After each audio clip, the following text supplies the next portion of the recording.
When you got here, obviously a big part of Tool is the tone of the bass. Yeah.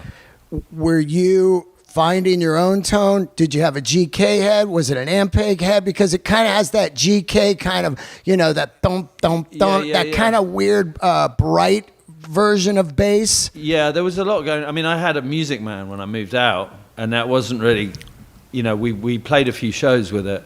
But Paul was also living with Adam, the old bass player. Right. And he was super nice to me. You couldn't be more of an awkward situation. I moved out. I was living in the house with Adam, and Paul was living in the guest house of the same property. And so there was a bit of weird tension between them, but we were still friends, So he was basically like, look, I'm going to help you out. And he would sit with me and actually help me with the old songs, because I had to do a few shows soon after I moved out.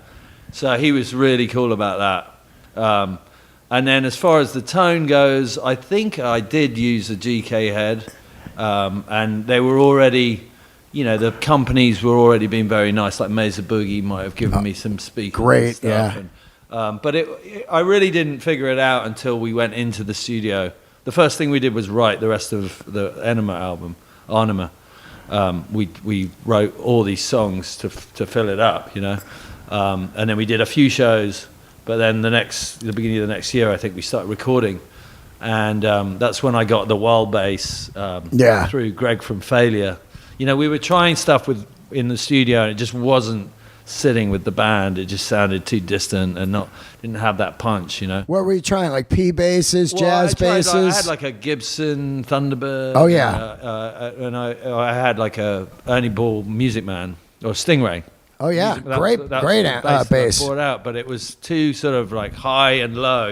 That it needed that mid and to be a bit more compressed and to compete with the guitar kind of thing. So we ended up borrowing Greg from Failure's While, and it just immediately sounded amazing. I think it was Danny's idea or something, but so we borrowed that from him and started recording with it, and then called While and ordered one, which came out pretty quick.